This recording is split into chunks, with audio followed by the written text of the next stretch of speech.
Hello madam. জি madam আপনার পার্সেলটা। ও আচ্ছা, শেষমেশ তাহলে আমার পার্সেলটা চলে আসলো। এটার জন্য আমি কতদিন ধরে অপেক্ষা করেছিলাম।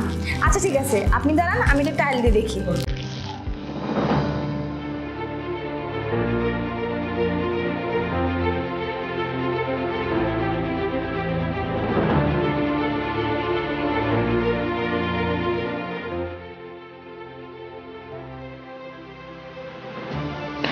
কিরে, তুই আমার বউয়ের গোপন ভিডিও করিস?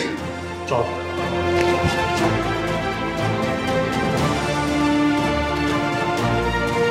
তোর সাহস হলো কিভাবে আমার বউয়ের গোপন ভিডিও করার? বল। কি ব্যাপার, তোমরা চিৎকার চেঁচামেচি করতেছো কেন? আর ডেলিভারি বয়কে কেন মারতেছো তুমি? আর বললো না, তুমি যখন রুমের ভিতরে ড্রেস চেঞ্জ করছিলে ও তোমার গোপন ভিডিও করেছে। কেন করেছিস ভিডিও বল? তোর আজকে এখানে জানে মেরে ফেলবো। বল। কি, তোর এত বড় সাহস? তুই একজন ডেলিভারি বয় আমার ভিডিও করিস? তোর মতো বেয়াদবকে না আমার রুমে ঢুকতে দেওয়াই ভুল হয়েছে। বল কেন করেছিস ভিডিও? তোরা নাহলে আমি এখানে আজকে জানে মেরে ফেলবো। ভাই থামেন। ম্যাডাম, আপনার ভিডিও করার জন্য আমি না, ইনি দায়ী, আপনার স্বামী।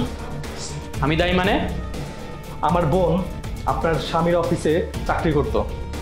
আপনার স্বামী বিভিন্ন সময় আমার বোনকে রুমে ডেকে শুধু খালি গায়ে টাচ করতো বিভিন্ন বাহানা দিয়ে। এমনকি এটা এমন পর্যায়ে চলে গেছে আমার বোন কাউকেই বলতে পারেনি সেই কথা। সেই সব কিছু সহ্য করতে না পেরে আমার বোন সুইসাইড বন্ধ করেছে। আরে না না, তুমি ওর কথা বিশ্বাস করো না। ও আমাকে ফাঁসানোর জন্য এইভাবে করছে। এই, তোর কয় টাকা লাগবে বল, আমি তোকে টাকা দিচ্ছি। আমি যে আপনার কথা বিশ্বাস করব? আপনার কাছে কোনো প্রমাণ আছে আমার স্বামী এগুলো করেছে? আপনার যদি বিশ্বাস না হয় ওনার মোবাইলে দেখেন, আমার বোনের নগ্ন ছবি আছে ওনার মোবাইলে। আরে না, ওর কথা বিশ্বাস করো না, ও মিথ্যা কথা বলছে। চুপ থাকো তুমি।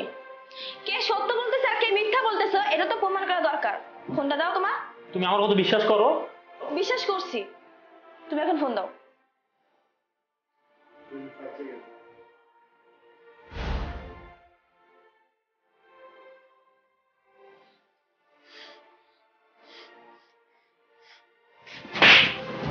তুমি এতটা নোংরা, এতটা ছোট মনের মানুষ আমি কখনোই কল্পনা করতে পারিনি। ছি, এখন আমার নিজের প্রতি ঘেন্না করতেছে যে আমি তোমার মতো একটা মানুষের সাথে সংসার করতেছি। এতটা বাজে কিভাবে হতে পারো তুমি? তোমার বোনের সাথে যদি কেউ এমন করতো তখন তোমার কেমন লাগতো? একটা মেয়ে পেয়েছো আর তুমি যা মন চায় তাই করছো, হ্যাঁ? এখন যদি আমার সাথে কেমন করে? উনি যে ভিডিওটা করেছে ভুল তো কিছু করেনি, তোমাকে শিক্ষা দেওয়ার জন্যই করেছে। আমাকে মাফ করে দাও, আমার ভুল হয়েছে, আমি বুঝিনি তখন। শোনো, তোমার মতো বাজে নোংরা কোনো মানুষের সাথে আমি সংসার করতে পারবো না। আমি তোমাকে ডিভোর্স দিব। নাও তোমার ফোন নাও। ম্যাডাম, আমি আসলে কোনো খারাপ উদ্দেশ্যে না আপনার ভিডিও করিনি।